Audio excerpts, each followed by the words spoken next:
Hello and welcome to What Lies Beyond Here. Please see my channel introduction video to learn more about me and my ideas for this channel. You can find the link at the end of this video as well as in the description of the video. This indie is about a woman from India who sees what lies beyond here from her hospital room before she eventually makes her journey there. The indie starts like this. These events took place during the final days of my mother's life. While this is not an NDE, it is more about near-death awareness. I have read about NDEs and near-death awareness for many years, but to be with someone who was experiencing near-death awareness over a period of 9 days was a personal privilege, as it has brought the stories I have read to life. It has also been quite traumatic to watch someone become weaker and weaker and then pass away. I am still trying to come to terms with understanding and integrating this experience on a personal and human level. To set the context, my mother was 79 years old and a practicing Sikh for over 30 years. She also followed a spiritual saint from northern India called Maharaji Raja Sahib, who we prefer as Maharaji as a sign of respect. This spiritual saint died in India in 1939. She had immigrated from India to the United States in 1960 with my father. My father passed away in 1984, and she was living with my younger brother whilst we lived just 5 minutes drive away. The event started on Sunday, July 23, 2017, when my mother was rushed into A&E at the local infirmary due to excruciating pain.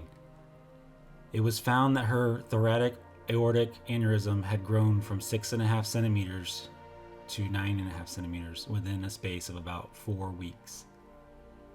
The A&E consultant said that there was a contained leak within the aneurysm and that the aneurysm could rupture within the coming week or even earlier.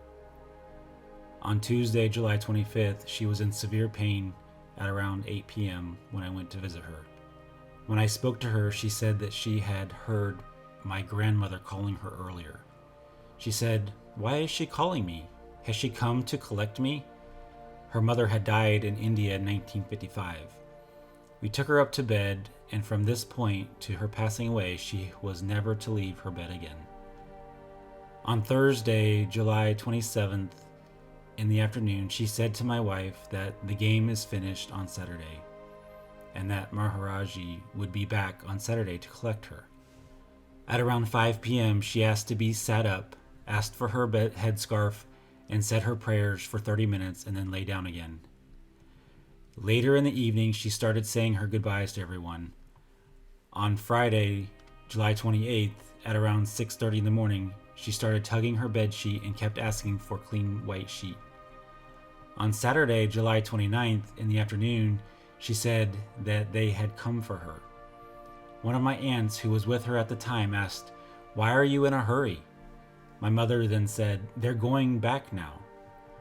She said also she saw my father in the group that had come to collect her.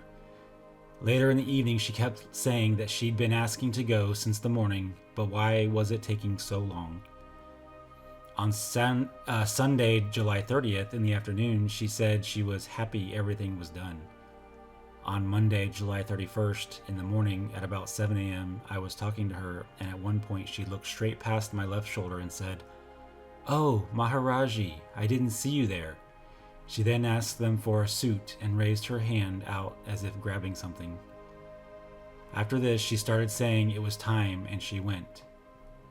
After talking to one of my aunts who was a retired nurse, she said to my mother that she didn't have to worry about anyone here and that she had finished everything she needed to do. At around 10 p.m., my mother started getting quite agitated and asking, "Why are they taking so long?" And she kept saying, "Let's go, let's go."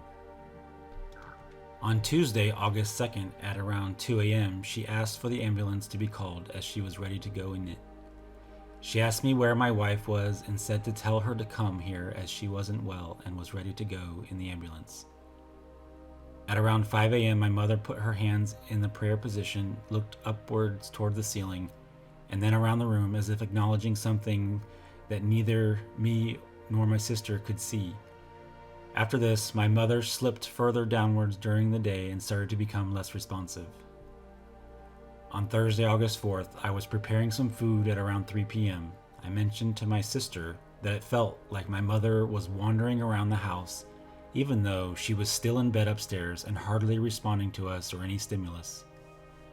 I had to go out for a couple hours at 5:30 p.m. and came back at 6:30 to a strange and unsettling atmosphere in the house.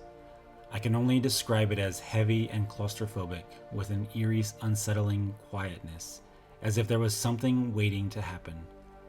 It was like the house had become enclosed in a bubble and no sounds from the outside could be heard.